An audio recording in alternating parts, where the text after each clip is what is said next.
जय श्री कृष्णा। कैसे हैं आप? पार्थाय प्रतिबोधितां भगवता नारायणेन स्वयं व्यासेन ग्रथितां पुराण मुनिना मध्ये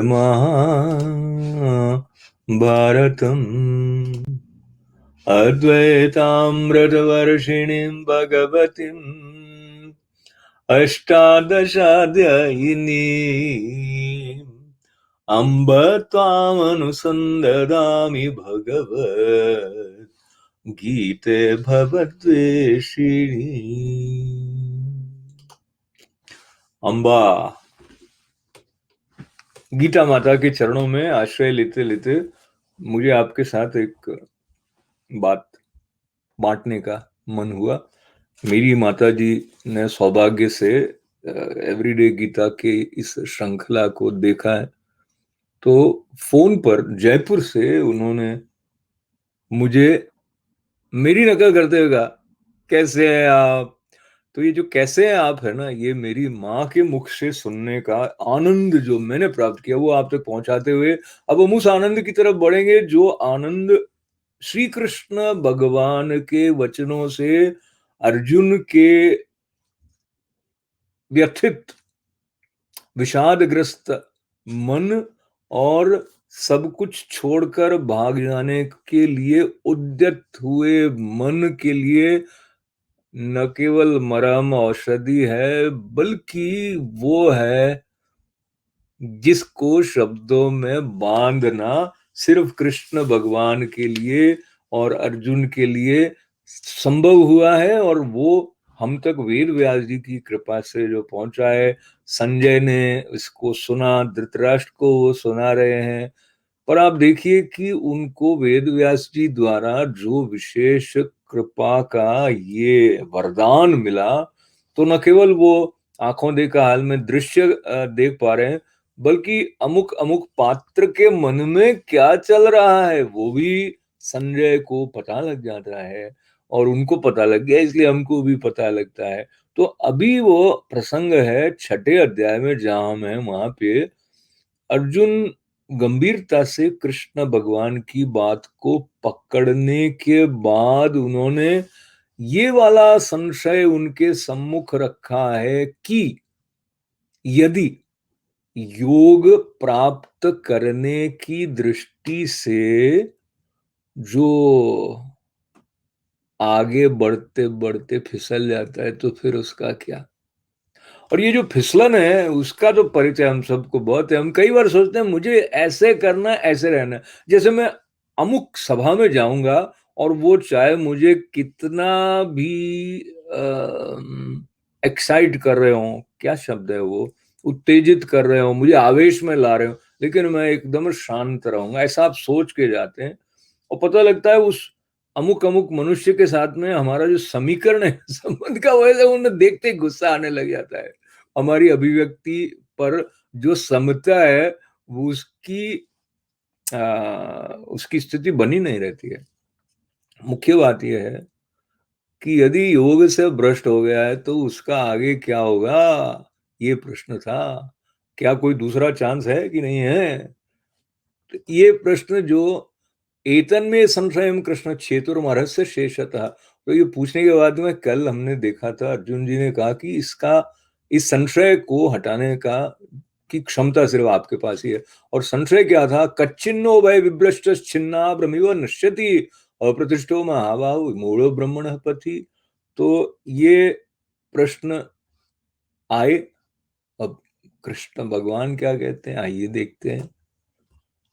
श्री भगवान उवाच पार्थ नैवेह नामुत्र विनाशस्तस्य विद्यते न हि कल्याणकृत् कश्चित् दुर्गतिं तात गच्छति।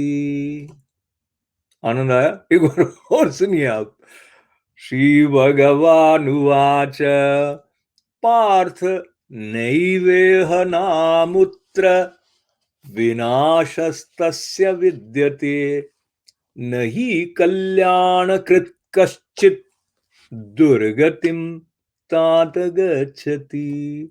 इसका अनुवाद है, हे पार्थ, उस पुरुष का न तो इस लोक में विनाश होता है और न परलोक में ही, क्योंकि हे प्यारे, आत्मोद्धार के लिए अर्थात भगवत प्राप्ति के लिए कर्म करने वाला कोई भी मनुष्य दुर्गति को प्राप्त नहीं होता। अब इसमें ये जो तात शब्द आया है ना, इसके बारे में अलग अलग संतों द्वारा जो गीता की व्याख्या में उल्लेख किया गया, तो जो अनुवाद मैंने पढ़ा उसमें तो हे प्यारे का, पर तात शब्द का संकेत पिता पुत्र के संबंध के साथ में है। तो जैसे कोई शिष्य के प्रति स्नेह से बेटा, मेरे बेटे, ऐसा इस प्रकार जो संबोधन होता है, उस तरह का संबोधन श्री कृष्ण भगवान का यहाँ पर है। तो पार्थ को कहा नैवेह, मतलब न तो इस लोक में, नामुत्र, न उस लोक में, विनाशस्तस्य विद्यते, उसका विनाश नहीं होता है। किसका?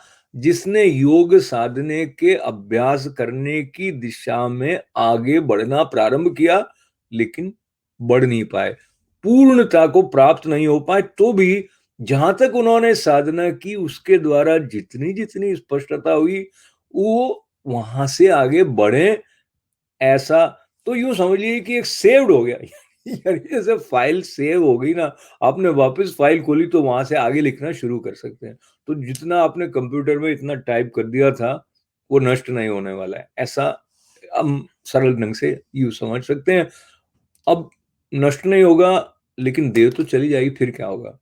तो अगला जो श्लोक है ना, उसमें जो पुनर्जन्म के बारे में भारतीय सनातन हिंदू शास्त्र जो बात कहते हैं वो बड़ी सहजता से साक्षात पद्मनाभ के श्रीमुख से हम तक पहुंच रही है। कैसे पहुंच रही है, आइए देखते हैं। प्राप्य पुण्य कृताम लोका नुषित्वा शाश्वती समाह शुचिनाम श्रीमताम गेहे योग भ्रष्टो भी जायते। प्राप्य पुण्य कृताम, तो इसका अर्थ है योग भ्रष्ट पुरुष। योग भ्रष्ट पुरुष क्या होता है उसका? पुण्यवानों के लोकों को, यानी स्वर्ग आदि उत्तम लोकों को प्राप्त होकर उनमें बहुत वर्षों तक निवास करके फिर शुद्ध आचरण वाले श्रीमान पुरुषों के घर में जन्म लेता है। तो जन्म ले रहा है इसका मतलब फिर से आ रहा है, लेकिन उसके पहले उन्होंने जो कुछ अच्छे कर्म किए हैं तो उससे उनको जो आनंद है वो प्राप्त हो गया है। और आगे जिस प्रकार के वातावरण में उनको नए जन्म में अपने जीवन को ढालने का अवसर मिला है, वहां उस तरह की सामग्री उनके पास होगी कि वो जहां तक आ गए थे वहां से आगे बढ़ सकें। ऐसी बात इसमें दिखाई दे रही है श्री कृष्ण भगवान की वाणी से। तो इससे हम क्या अपने लिए अर्थ लें विराम तक पहुंचने से पहले? एक तो यह है कि उत्साह छोड़ने की आवश्यकता नहीं है। उत्साह किसी अवसर पर असफल हो जाएं, दिशा सही सही पता है फिर भी, तो क्या हमारा कुछ नहीं हो सकता है? ये प्रश्न उठाया गया जो अर्जुन जी द्वारा, तो श्री कृष्ण भगवान उनको आश्वस्त जो कर रहे हैं वो आश्वासन हमारे लिए भी है। There is always a second chance. ऐसा नॉर्मली हम कहते भी नहीं है, मानते भी नहीं है, कई बार होता है भाई कोई सेकंड चांस नहीं होता है। और यूं देखा जाए तो ये जो क्षण है अभी जब आप सुन रहे हैं ये तो लौट कर नहीं आने वाला है। पर आप क्या इस क्षण तक ही सीमित हैं? आपका मतलब मैं भी।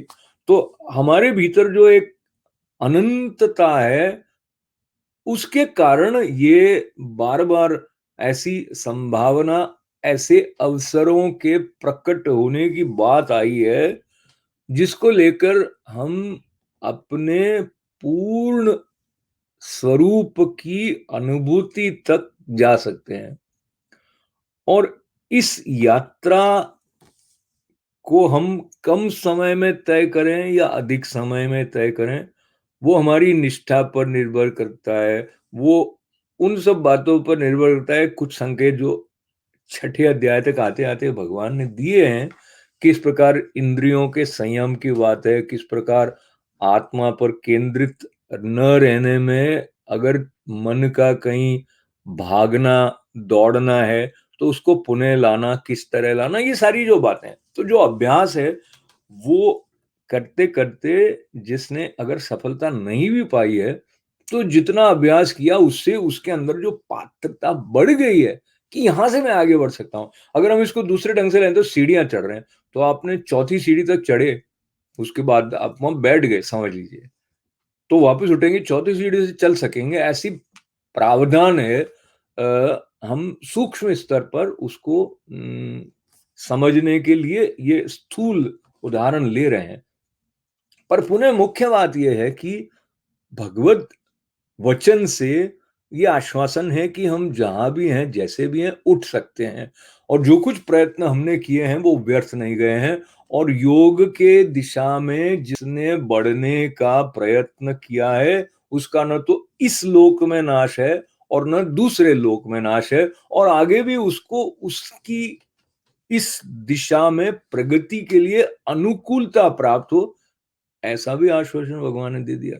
तो इतने आश्वासन साथ में लेके पूर्णता तक बढ़ने का हमारा जो मन का कटिबद्धता का भाव है, उसका स्पर्श करते हुए सबका कल्याण, सबका मंगल। ओम पूर्णमदः पूर्णमिदं पूर्णात् पूर्णमुदच्यते पूर्णस्य पूर्णमादाय पूर्णमेवावशिष्यते। ओम शांति शांति शांति। बहुत बहुत धन्यवाद। जय श्री कृष्ण।